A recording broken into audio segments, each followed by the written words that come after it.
Callaway football. The good news is college football season is here. I hope you're as fired up and jacked up as I am to get this thing rocking and rolling. On today's podcast, I'm going to dive into week one's biggest game, starting with the marquee matchup. We're going to talk a lot about number one, Texas Longhorns, and the number three, Ohio State Buckeyes. Then I'm going to give you some insights into what I'm calling the Tiger Bowl. Number 9, LSU, and number 4, Clemson. We'll touch on number 6, Notre Dame, going to number 10, Miami down in South Florida. And then, of course, we're always going to touch on my Alabama Crimson Tide as Alabama kicks off the season in Tallahassee against those Seminoles down in Florida State. We're going to give you an insider's coach's view and perspective. We're going to break it down, and very importantly, we're going to give you something different, really a different perspective than we feel you can get anywhere else. Just think about all the massive changes to college football over the past couple years. I mean, you've got conference realignment, you've got the expansion of the 12-team playoff, you've got a significant NIL impact, and a really significant impact from the transfer portal. And like it or not, it's all here and it's here to stay. And I truly believe this season will be a season to remember. And that is my favor to ask you right now. Go ahead right now and hit subscribe. It's simple. You just got to mash the button. And then share it with someone. And always hit the like button and leave comments. We want to exchange information, good and bad, whether you agree or disagree. Leave comments. Share the podcast and hit subscribe. It really does mean a lot to us. It allows us to build our audience and continue bringing you this unique coach's insider's perspective for free. So hit that subscribe button right now. Now, first up, the game that's got the entire nation pretty hyped and certainly has our attention, if you're a college football fan, is number 1, Texas Longhorns at number 3, Ohio State Buckeyes, set for Saturday, August 30th in the Horseshoe in Columbus, Ohio. We get to start the first Saturday off with the Fox Big Noon kickoff with that game. Number 1 versus number 3, a rematch of last year's semifinal game. I'm telling you right now, that's the way to get the season started. So get you some breakfast, get you a drink, get settled in for that 12 noon Eastern kickoff. It's truly a non-conference, mega game. And this game will definitely have a major impact on the conversation throughout the season and certainly on the playoff picture come December. It is the first time in program history that Texas opens a season as the preseason number 1 in the AP poll. Think about that, the long storied history of Texas football. They've never started a season in the AP poll as preseason number 1. Then Ohio State, of course, is ranked number 3, as I mentioned. But according to DraftKings, the Buckeyes are favored at home up in the shoe by 2.5 points in this game. Another really interesting point, if you're looking at DraftKings and the betting odds, is that both Texas and Ohio State are both equally favored to go on and win the national championship this year, both with the exact same odds at plus 550. 5-1 odds, each of them, to win the national championship. While number 2, Penn State, is in between them in the preseason rankings.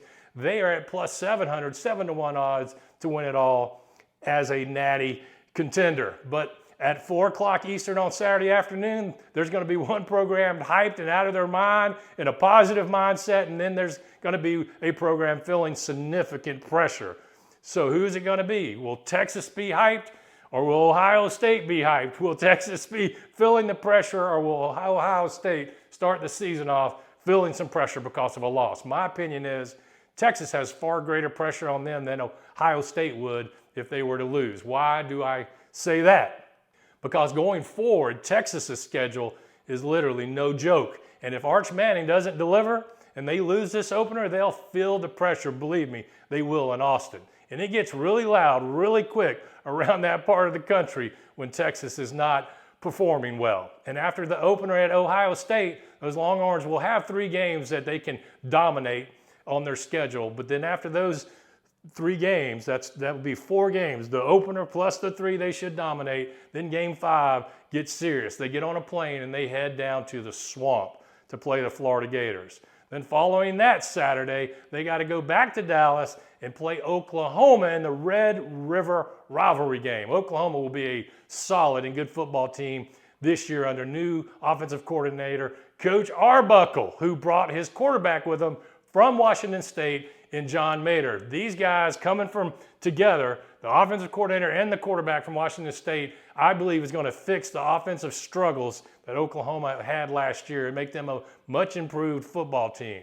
But after that, after they go down to the Swamp and play Florida, then they come back for the Red River rivalry game against Oklahoma. They get a little bit of a break in the schedule, but then they go to Sanford Stadium, and they've got to play on the road again in Athens against those Georgia Bulldogs and Coach Kirby Smart. And of course, then they have to wrap up the year against Texas A&M. Some good news about that, though, is they get the Aggies at home in Austin this year. It is now Arch Manning's time to take over at QB1.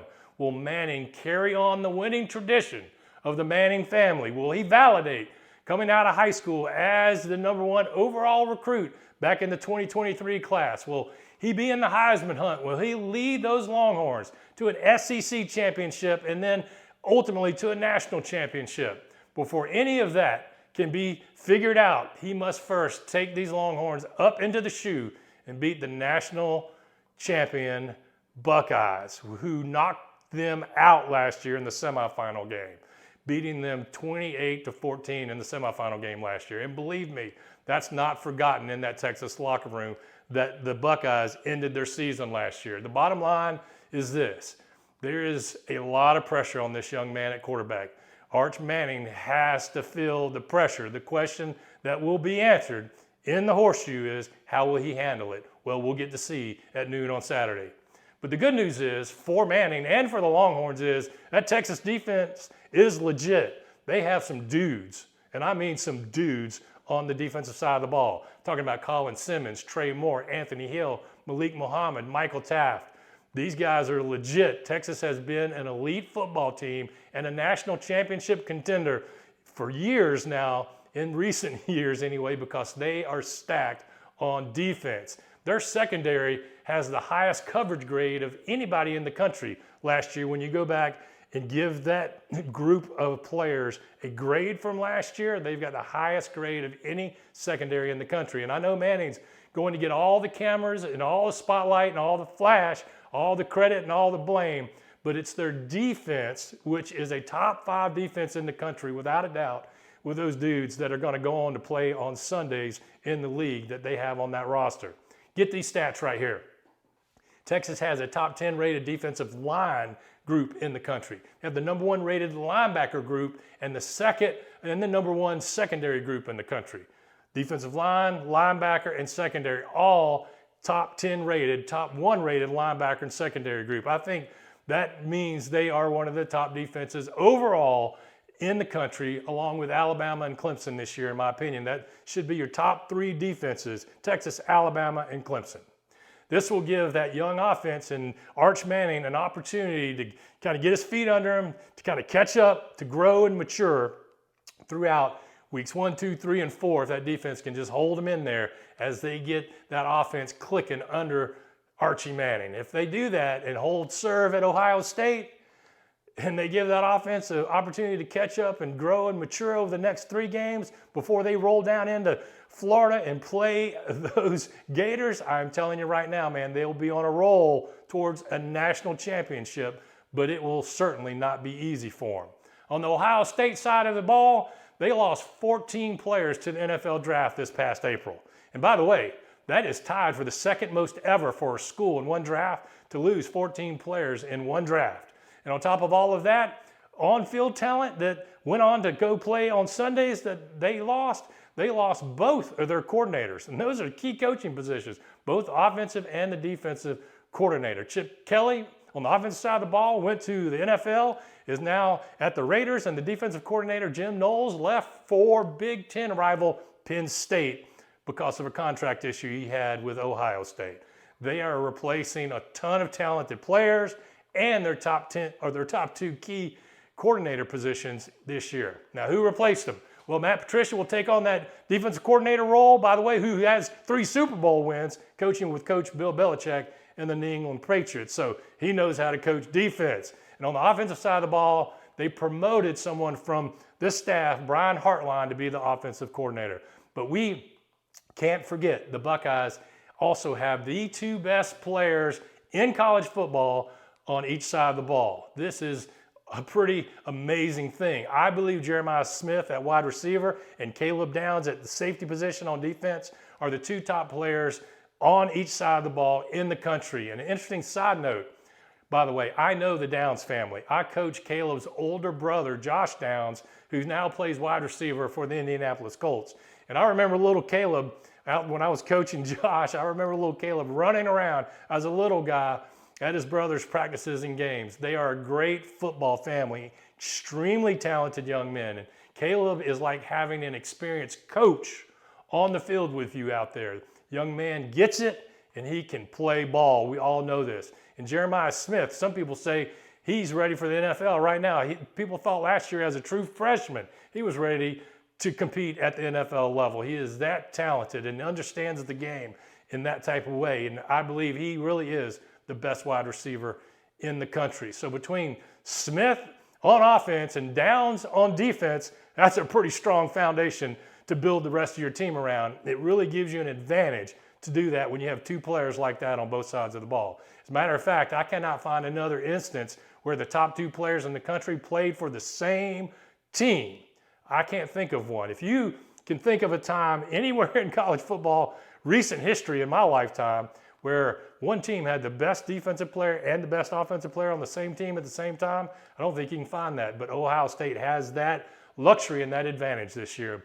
But the unknown and the biggest question will be, how are they going to be at quarterback? Because they are also breaking in a new quarterback. The starter that they have chosen is Julian Sain, who was at Alabama for a few days until Nick Saban announced his retirement. Then he transferred to Ohio State. He's a former five-star recruit himself and spent last year behind Will Howard on their national championship run.